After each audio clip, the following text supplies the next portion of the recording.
parti de gauche. Un cadre plus large. Un cadre. Ça veut dire quoi? Ça veut dire que l'NPA n'est pas ce véhicule-là, n'est pas cet Ah outil-là? ouais, tout à fait. Mais en fait, on a, dès le départ, il y a 10 ans, le projet du NPA ou le projet de la Ligue, c'était de construire quelque chose de plus large qui réunifie des traditions militantes différentes, donc libertaires, communistes, et puis même au-delà, même militants syndicalistes, même non militants. Et cet objectif-là, on l'a toujours. Et on ne sait pas comment ça va se passer, comment ça peut évoluer, mais là, le parti qu'on a, ok, on peut se dire il va grossir, ou un jour ils vont réussir à grossir, mais ça ne marchera pas comme ça. Et là, on est dans une situation politique très particulière où il y aura forcément de la recomposition, et forcément. Et parce que a fortiori, si Mélenchon est haut, c'est ça ben, soit s'il est haut, c'est pas tout à fait les mêmes conditions que s'il n'est pas haut, mais de fait, de toute façon, il y aura une reconfiguration. Et nous, dans cette élection-là, on essaie de mettre des billes sur c'est quoi la suite, comment on peut faire. Mais la suite, on la fera avec d'autres. C'est pas nous, l'NPA, qui allons... là, par exemple, l'objectif, c'est pas forcément de recruter tous les jeunes qui viennent. Oui, mais alors c'est quoi la différence entre ça et la position du NPA qui a toujours été celle qui favorisait la rencontre et l'alliance dans le champ des luttes sociales? C'est encore un cran au-dessus. Non, ça reste. Après, là, on sait pas, on essaie de formuler les choses. La différence, c'est que là, on a des meetings à 500 ou à plus de 500 à chaque fois. Ouais. Et c'est sûr que ça... Avec pas mal de jeunes. Ouais, et pas mal de jeunes. Et quand on fait des réunions en temps normal où on est 30, on est 40, où on galère à distribuer des tracts un dimanche matin, avec peu de discussions, bon, du coup, on n'apprend pas à formuler les choses plus larges. On dit, bon, on va galérer, c'est un peu comme si c'était notre destin, on est des militants, on va galérer. Alors voilà, on discute, on vend le journal et on est content quand on en vend 3. Là, il y a une campagne présidentielle qui a un certain écho quand même, voilà, avec du monde et une jeunesse, et puis beaucoup de discussions en fait. Et du coup, ça nous percute. Moi, ce que je dis là, c'est pas ce que je disais il y a 3 mois. Parce qu'en fait, on se dit, mais comment on répond? Un truc et il faut l'attraper. Ouais, mais même parce que moi, bon là, les selfies, ça a été un peu l'usine aujourd'hui. Mais normalement, les selfies, c'est super bien, parce que c'est pas le selfie qui compte, c'est à chaque fois, il y a un échange. Une petite discussion, un petit mot. Et alors sur la question LGBTI, sur la question de la souffrance psychologique de la jeunesse, c'est des jeunes qui viennent évidemment, la plupart. Et et comment on fait ceci, et l'utilisation de la violence, comment et forcément ça. Après on dit mais comment on formule ça, et on essaie de formuler des choses qui soient utiles et qui permettent d'aller plus loin dans la discussion.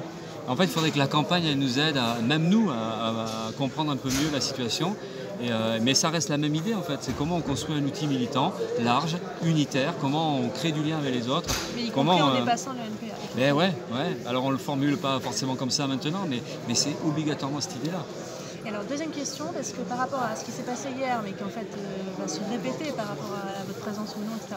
En fait, vous avez quoi comme info sur les cases qui vous seront réservées dans les débats à venir, parce qu'on est à 4 semaines de l'élection, et y compris sur le service public, c'est un peu ma question, télévisée, radio. En fait, est-ce que ça va à chaque fois se rejouer de la même manière, ou est-ce que c'est là, c'est quasiment sûr qu'il n'y aura pas de débat. Nulle part. Ouais, même BFM s'est programmé depuis un bon moment le 23 mars, ils avaient déjà fait comprendre, donc ça fait plus d'1 mois. Pas de débat, c'est-à-dire les uns après voilà, les autres. Voilà. Et, mais vous y serez? Là, à BFM, on y sera. Okay. Voilà. Et de toute façon, dans les 2 dernières semaines, après, on y sera. C'est égalité. Ouais. Même si France 2 va faire un truc, mais ça sera aussi des enregistrements à la queue leu. Et voilà. Et donc, c'est un peu frustrant quand même, parce que, mais même pas que pour nous, je pense que l'ensemble des gens qui s'intéressent à la vie politique, ils vont être déçus. Parce que, pas juste parce qu'on est là pour dire ou à Macron ou à un autre que c'est des tricheurs ou des machins, c'est pas juste ça, c'est qu'en fait, on a besoin d'une confrontation en réalité. C'est hyper chiant, visiblement. Hier, c'était les gens qui ont regardé. Ils ont dit que c'était chiant parce que chacun fait son petit numéro et tout le monde a l'impression d'avoir des trucs qu'on a déjà vu 10 fois. Et ça vit pas. Et c'est malheureux, mais eux en haut, ils s'en foutent parce que ce qu'il y a besoin, c'est de la confrontation et qui peut susciter de la réflexion et qui peut faire bouger les lignes un peu. Là, en faisant comme ils font, ça bougera rien. Et donc, oui, alors au-delà de la question du débat, c'est très difficile, nous, d'avoir une vision parce qu'en fait, c'est Julien notamment qui s'occupe de ça. Et il se prend la tête dès qu'on... Parce qu'en fait, ils bougent tout le temps eux-mêmes.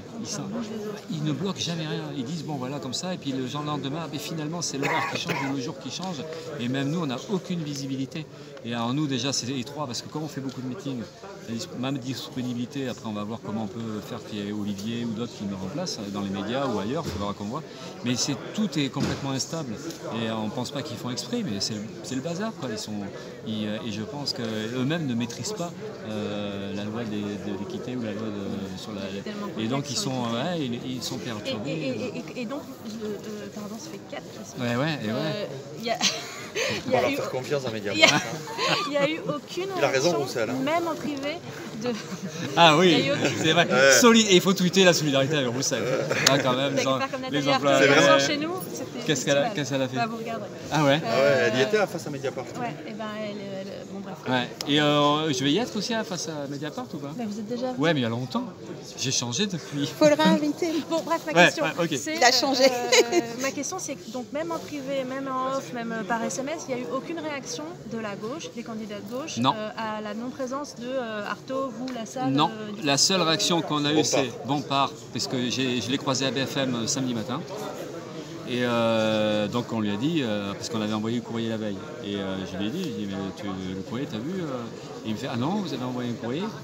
Et il dit ouais, donc on lui a renvoyé du coup à lui, parce qu'on avait envoyé à d'autres. Oui, à des gens pas connus. Et il nous a expliqué ce qu'ils ont dit par tweet en fait. Il nous a dit oui, mais bon, voilà, nous on a gueulé, on a protesté, mais voilà, ils n'ont pas bougé. Ils n'ont rien dit à l'antenne par exemple. Non, mais ça c'est quand même, à notre avis, une erreur de Mélenchon, parce que ça lui coûtait rien de prendre une position. Il était là de toute façon, il aurait pu dire voilà, je dénonce ou je suis pas d'accord, et il l'a pas fait. Et il y a tout un milieu qui est pas content du tout de cette situation-là. Mais nous, on avait vraiment envie de voir un peu de les bousculer, et puis parce qu'on ne peut pas dire à la fois il faut que la gauche se respecte et machin, et puis quand il y a des trucs comme ça, faire comme si de rien n'était et accepter la loi de TF1. Mais ça, c'est les problèmes qui vont gérer par la suite, parce que ça les trace pas bonnes. Sur la suite dont on parlait tout à l'heure. Mais là, on va voir, on essaie de... Parce on aimerait bien que la suite ne se passe pas comme ça. Et on va essayer de voir s'il n'y a quand même pas la possibilité, enfin on voudrait un peu les titiller, quoi, et les faire prendre position différemment, et faire en sorte qu'il y ait un minimum de... Enfin, je ne sais pas si ça s'appelle la solidarité, mais ça paraît normal que... Surtout qu'en plus, on a tous intérêt en réalité, c'est même avec Jadot, même avec Roussel, on est en désaccord sur plein de choses. Et face au camp réel, face à tous ces Zemmour, Le Pen, enfin, ils sont même un peu cons de ce côté-là. Pourquoi ils ne font pas ce calcul simple qu'il y a une histoire de rapport de force globale quand même, et que Mélenchon, il a besoin de nous quand même, quelque part. Et il va vous dire qu'il avait besoin de vous maintenant en réalité. Ah oui, non mais je parle pas. Non mais même dans un débat en étant concurrent, parce que il y a c'est un ensemble, c'est un ensemble, et là-dedans, nous on est une part qui peut être importante quand même, et qui peut aider à ce que l'ambiance soit pas dominée par les réacs. Et même un Jadot, même un Mélenchon, mais ce qui est con, c'est que Mélenchon, il n'en a pas forcément conscience, ni Jadot. Par contre, il y a des militants, moi j'ai des élus verts qui nous ont parrainés notamment, qui m'ont expliqué il faut que vous soyez là, parce que dans le combat politique contre Zemmour et contre Le Pen, vous êtes un élément, et il disait ça. Et il disait on a besoin d'être plus nombreux pour contrebalancer la...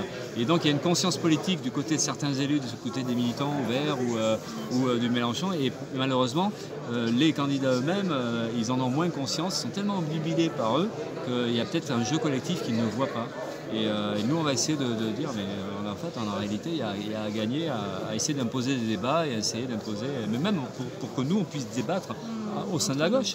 On a besoin de ça. Nous, on n'a pas du tout envie de s'engueuler avec Jadot ou avec Mélenchon. Pas du tout. Ou avec Artaud. Mais par contre, on a bien envie d'essayer de créer des conditions d'une véritable discussion sur nos programmes, sur nos perspectives politiques. Et on a tout à gagner en réalité. Mais c'est ce que je vous avais dit quand j'étais passé, et qu'il n'y a jamais eu ça, quoi. Mais on aurait à gagner ça. Ouais, très bien. Merci.